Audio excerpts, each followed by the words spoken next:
Izay indray ny tsara ho fantatra mahakasika ny hetsika Azia iny fa iverenantsika kely ny mahakasika ny trangam-piarahamonina samihafa efa maro ireo olona izay nahiditra ponja noho ny fikasana anondrana sokatra tsokosoko ho any ivelany any hatramin'ny amboan'ilay tetikasa fiarovana arena sarobidy eto Madagasikara na antsoina hoe alarme izay sahany ny Alliance Voire Gaz. Misy moa ny fampatsiahivana nataon'ity vovonana ity mikasika izay ny resaka momba ny andramena ihany koa izy ireo atao anatin'izany sy fanadihadiana hoentin'ny Lovaramanajo sy Christian Rakotodramaka. Olona miisa 20 amin'izao fotoan'izao no fantatra fa efa nigadra tamin'ny resaka fanondranana sokatra tsokosoko karazam-biby lany tamingana ary tsy misy efa-tsy eto Madagasikara. Hatramin'izay nanomboan'ilay tetikasa alarme izay sahan'ny vovonana Alliance Voire Gaz na AVG. Rapitsy tokoa no isokatra ny fitsarana an'ireo lehilahy miisa 2 niaraka tamina vehivavy mpianaka tratran'ny mpiasa fahadiserana teny Ivato ny 2 martsa lasa teo voaroroy saika anondrana sokatra angonika makany Bangkok. Tokony omena sazy ohatra izy ireo mba hisorohana ny asa ratsy izay mampahantra firenena hoy ny AVG.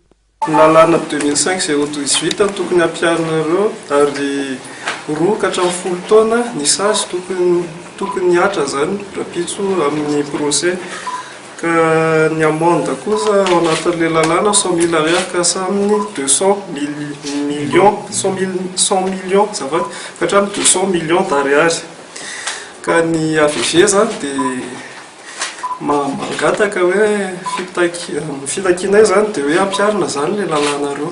Amin'ny ankabeny dia nilaza ho afapo amin'ny fiaraha-miasa amin'ny fitsarana malagasy ny Alliance Voire Gaz amin'ny raharaha fanondranana sokatra mialany tamingana ity. Raha ny tokony ho izy raha lalàna misy araka ny fahafantarantsika azy raha trafic eto toerana ilay izy dia enim-bolona ka hatramina 2 taona fa raha ohatra any ivelany dia 2 taona mihoatra fa raha ohatra tena tratra hoe tena avao amin'ny be de bality dia 5 taona ny miainga zany ny famaisana fa tsy 2 taona intsony.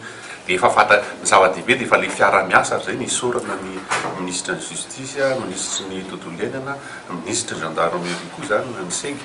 Dia izao moa zany douane miara-miasa aminay amin'izay fiara-miasa zay fa manomboka mahomby zany ny fampiarana ny lalàna amin'izao fotoan'izao ary mihazatra tsikelikely amin'ny fiara-miasa sy ny fampiarana ny lalàna ireto sambatra raha-panjakana reto miaraka amin'ny firaisan'ny firenena.